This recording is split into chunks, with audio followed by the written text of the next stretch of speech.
Salvete Spectatores, it's Masopust back in Europa Universalis 4 in our Castile tutorial campaign. And I think I'm going to wrap things up after this episode. To my mind, you should have gotten a good overview over the mechanics of the game, and fair enough, this is only for the Western Catholic nations or Orthodox. If you try to play as the Ottomans or as a Horde faction over here or as Muslim faction or even as China, something far more exotic, you will experience that it will be not only a little bit more difficult, but that the game, the nation mechanics will change greatly. So let's have a look. We have just ended the war here. Let's combine our forces and let's send them. Do we have an admiral? Go to military ledger and look. No, we don't. But we want, because we researched the exploration ideas, and they're more exactly the quest for the New World, we want to explore America. We don't know that it's America, but we want, let's say our king wants to engage into spice trade with India, and he thinks India is way over here in the west. So what we have to do, we have to either select 3 heavy ships or 3 light ships or more of them or a mixture or everything, but to my mind the best thing is 3 light ships, 3 barks. Let's select them. Let's recruit explorer. This costs the same as the admiral, 50 Diplo points. That's quite expensive, but we have to do it. And silently I prayed that he has good maneuver, but he doesn't. If he has good maneuver, that means that he can explore Terra Incognita quicker. So let's select this guy. He's horrible. He has only 1 shock pip. That's quite nothing. And here we have some orders. We can, as I mentioned way back, mothball them, protect trade, start patrolling, create new unit. We can also hunt pirates. This will be interesting in the New World then, but let's ignore it for now. We can send the fleet on exploration mission. This is not selectable if you don't have an explorer. So let's pick it, and then we can select a few theaters where we want to send them. You can read this. Circumnavigate the globe will give us nothing but a lot of prestige, and we have to have the Diplo Tech 9 for it. It's not really that important. Okay, we can now explore in Europe, in Africa, and in Europe. So let's explore Europe first. I don't know what exactly these guys do then. Explore the coast of Sevilla. Coast of Sevilla. I don't know what exactly he means by it. If you're interested, you can just follow the ship. He will be on its own mission. You cannot control them. He won't suffer attrition even if he's far out in the ocean. I think he just tries to discover these islands here. Because we have a high power projection, I'm gonna explain that later, we can keep another leader without suffering any penalties to our military power. Here you can see the lowest line says 1 out of 2 leaders. 1 leader is our explorer, and the second leader we could recruit a general. Let's have a look here. Juan de Trastamara is our king. He's crap, and I want him to die, and also his heirs, so I'm not gonna recruit a leader right now because I want to save the military points. If we happen to be at war, we could always do that. And let's have a look. We have our vassal here, who is unfortunately Catholic, so he doesn't want to get these provinces. So I might have no choice but to call them myself. I don't want to do that though. 70, 100, that's horrible.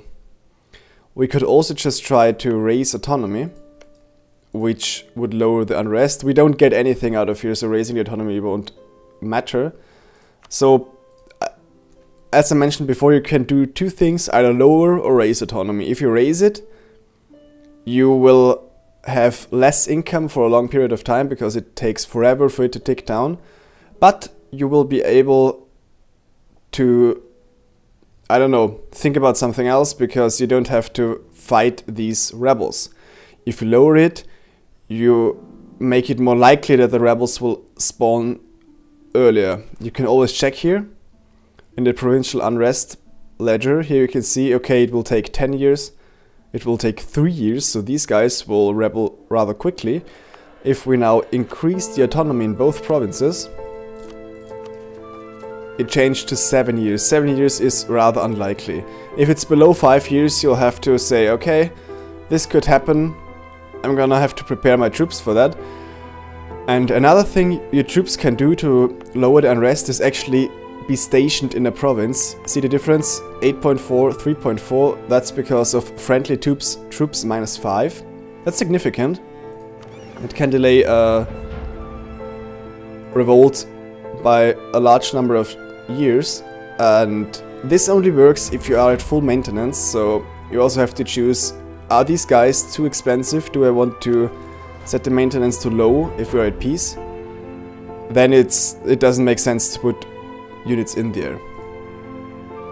Okay, we are very rich, let's leave that for now. On the other hand, we want to build a lot of buildings, so maybe it's wiser to lower the autonomy completely and just disembark these guys from Africa into Europe and send them back later when there is actual need. Meanwhile, these guys explore the coast here. That's fine. You want to go to Europe. How many transports do I have? Only 12, okay. Only is relatively senior. Okay, we want to protect trade in Sevilla again. Let's have a look how much difference it will make. We have now 63% of the trade node in our control. Let's check how much it changes. Our income is by trade 7.64 and it changed to 8.2, so it's 0.6 a month. That's quite something. 68% now. And if your explorer returns, you get a pop-up here. Esteban de Castilla has finished his mission and he returned to some of your ports. That means, okay, I was right, he just explored this island. You see, this is Terra Incognita. I cannot do anything here, I cannot land troops. It's a little bit ridiculous, I know, but it's basically a white dot on the map. We can immediately go on a second mission. Explore the waters of Sevilla. I think he will now explore... What the hell?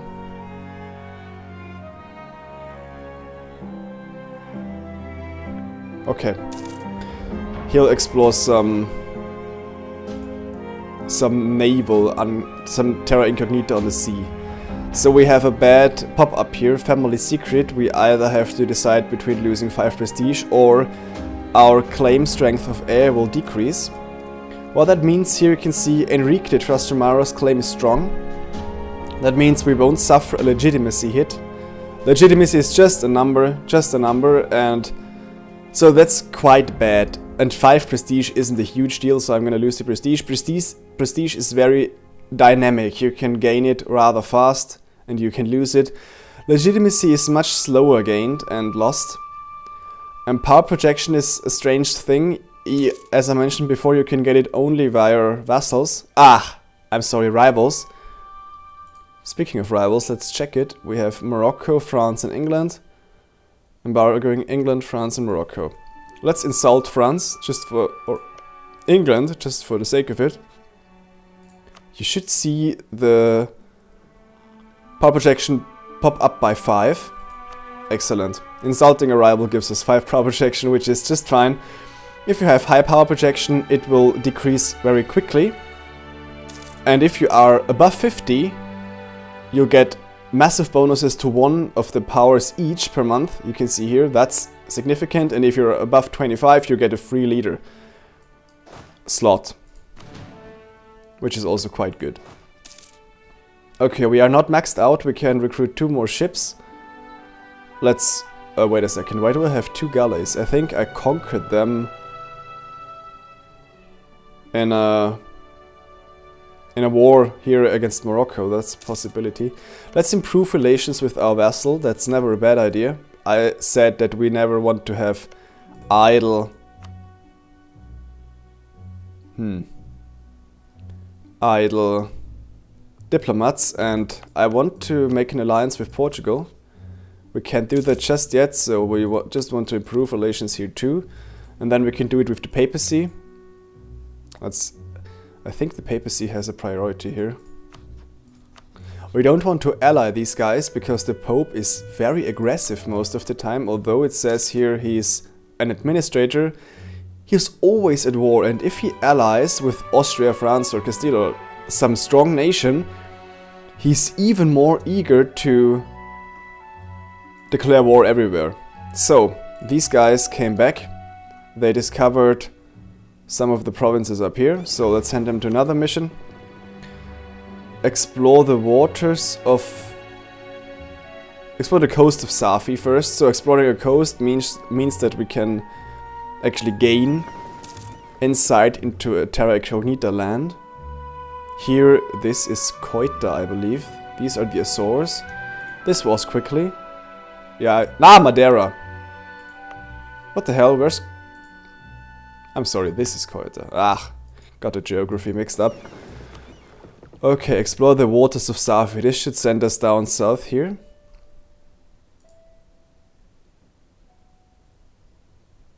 Come on. Move your asses. Yes, I don't know why he just keeps there for a month. Maybe he need to refill the water reservoirs and food or whatever.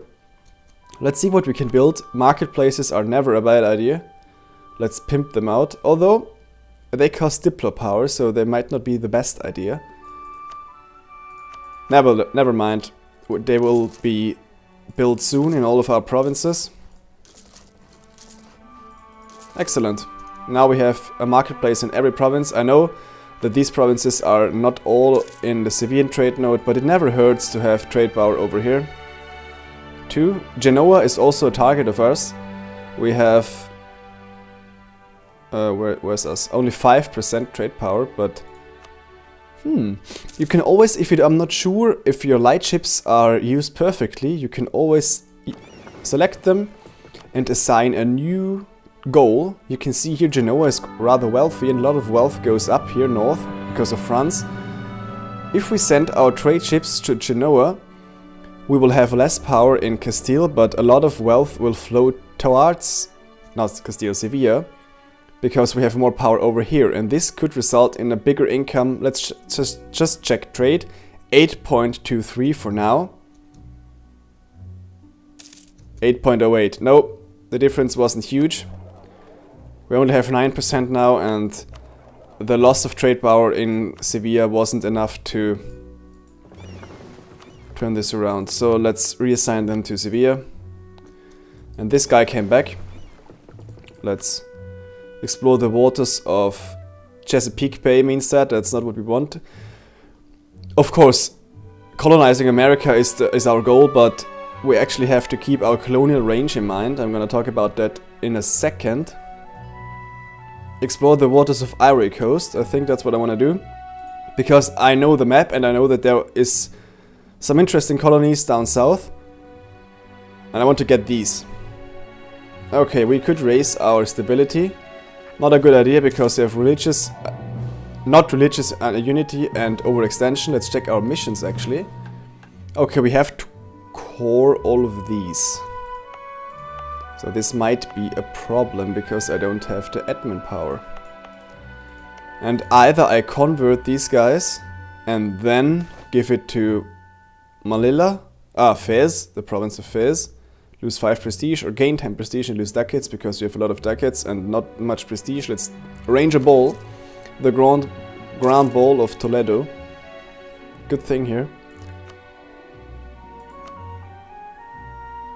Then we want to build some docks. They also give trade power and local ship repair, which is not a big deal, but the trade power is nice. And armory is also a very good building because it gives us more manpower, but we have a decent amount and our neighbors are not that strong. The only thing that is a real big problem is France.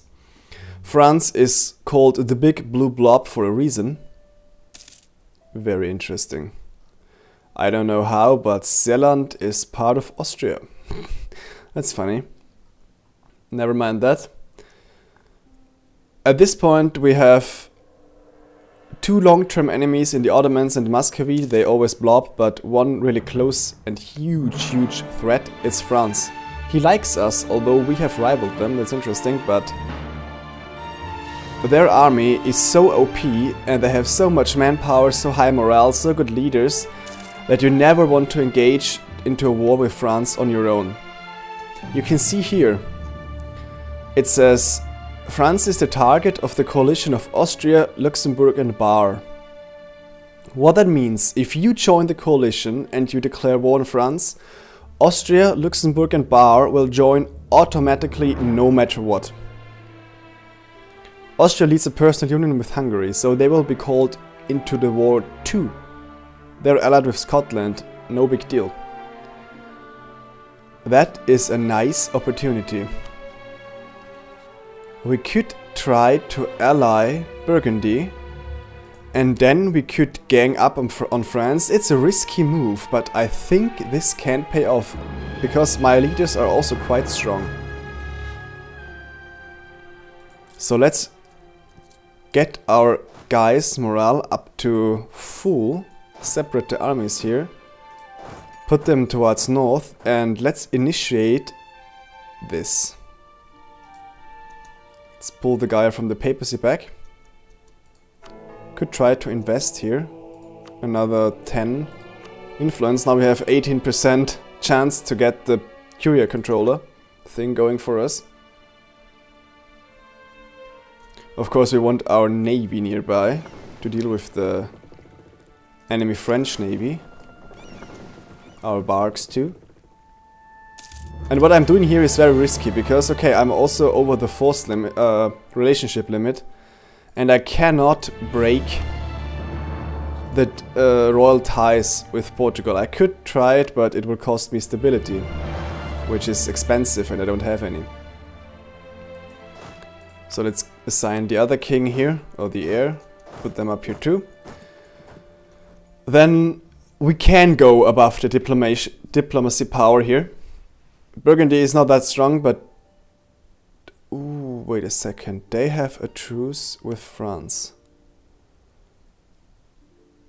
I am not entirely sure what happens if they are in a coalition. We can try it. Allying ourselves with these guys and then just breaking the alliance again is not really bad, as you might think it would be. Now you can see this ledger here. We have too many diplo relations indicated. We won't marry these guys, of course not. By this yellow 6 here, meaning that we could improve our income in diplomatic power by abandoning one relationship. But we can't. We cannot abandon our personal unions. I mean, we could, but that's horrible. We cannot do that without a stability hit, and I need these guys as an ally. 1, 2, 3. Of course, and we have the vassal affairs. This was probably a mistake. I am going to admit it right now. Okay.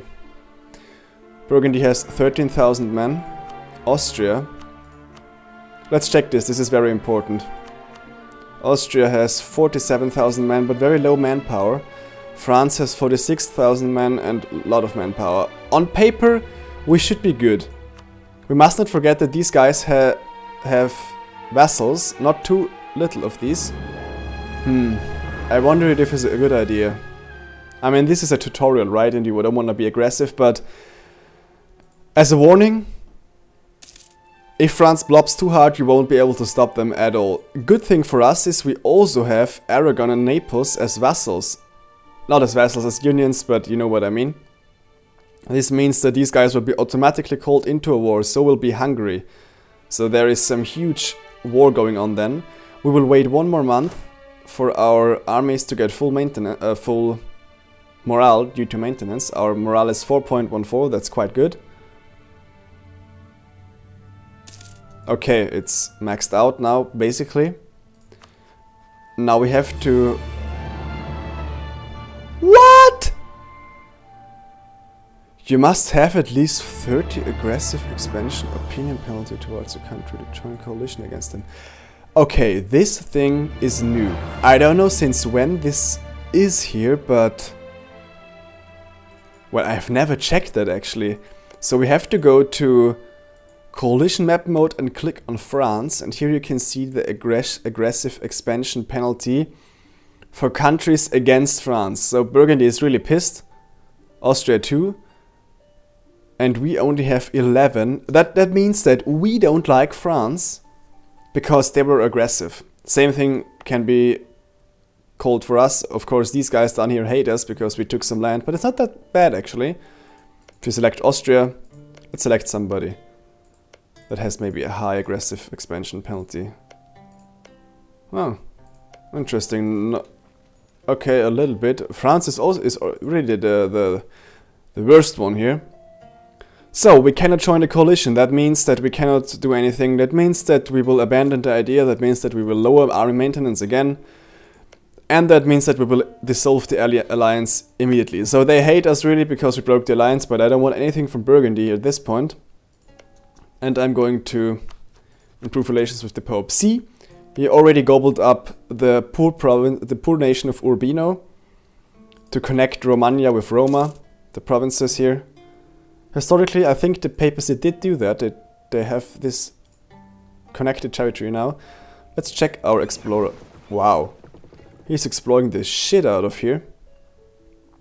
Okay. We have some Congo going on. Interestingly enough, the Congolese flag is a cross, although they are... not Christian. Portugal wants an alliance. We do accept it. We are historic friends. Why not?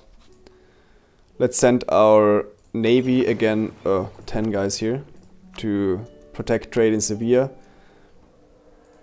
Let's pick our cogs and our navy. We can recruit two more ships, yes. Let's build 2 more barks. It's just it just means more income. Why not? I wonder when he's done. What is he exploring? You can't tell what exactly he will explore, but he is exploring a big amount. Unfortunately for us, Portugal was quicker than we were because they had a better leader, meaning they will get more Diplo points per month. So they were faster and they took this colony. This is not a province of Portugal at the beginning of the game. This is a new colony. They colonized this during the game here, during the 20 years it has been there. So there will be a revolt in 4.1 years. We will check that if it has increased to 80-90%. Rebel uprising, here you can see the dramatic alert here in red with the shimmering around it. Here, if you read the text, you can see how this is generated. The unrest in the provinces sums up if there are the same rebels, and there's a 10% chance of increasing the progress by 10%. If it hits 100, of course, they will revolt. You can check the kind of rebels over here. Moroccan patriots, Algerian nationalists. So they have a different agenda. They are not allied in any way with the Moroccan guys here. And if you check this one, it will be in 15 years. They have no progress whatsoever for now. Not interesting. Okay, we can now try to core them ourselves. 70, 100, 100. This would cost 280. We can afford it. And I think let's just go for it. We won't be able to give them to Fez anytime soon because they are Christian and don't like Muslim provinces. Of course. So, was a little bit of a mistake here to recreating these guys. It was basically changing, giving them one of our diplomatic relations slots in exchange for if we want to annex them later, it costs us diplomatic power, and if we just core it right away, it costs us admin points. We have 2 barks now. Let's combine them up and also send them to Sevilla. They will automatically join up with the already existing trade fleet over here. So that's good. I think... Oh! Whoa, whoa, whoa, whoa! What's happened right now? Our king died. Our king died, he was bad. Our heir is even worse. Enrique de Trastamara. He's fortunately enough 40, and our heir is 0 years old and has crappy stats except military-wise. So I don't want this guy either. So we'll try to kill them soon. And a 0-year-old heir, well, it's not guaranteed that he will see adulthood. Just because, yeah, you know, what's it called? Child mortality in medieval times was very, very big, very real, a very big threat. Meaning that there could be a hunting accident, there could be anything. Okay, we explored this area here, the southern Atlantic. We want actually a colony. If we want to achieve that, we go over colonial map mode. And then the available colonies will be displayed in green and not available ones in red. We have not explored anything yet, so we're gonna do that. Explore the coast of Ivory Coast. Let's do that. I think we will explore these land masses here. And with this, I'm going to end this episode. I'm sorry that I said something at the beginning that this will be the last episode. It's not the case. I want to explain the colonization thing a little bit further. We need at least 1, 2, 3 more episodes. I thank you all for watching, and I'll see you soon.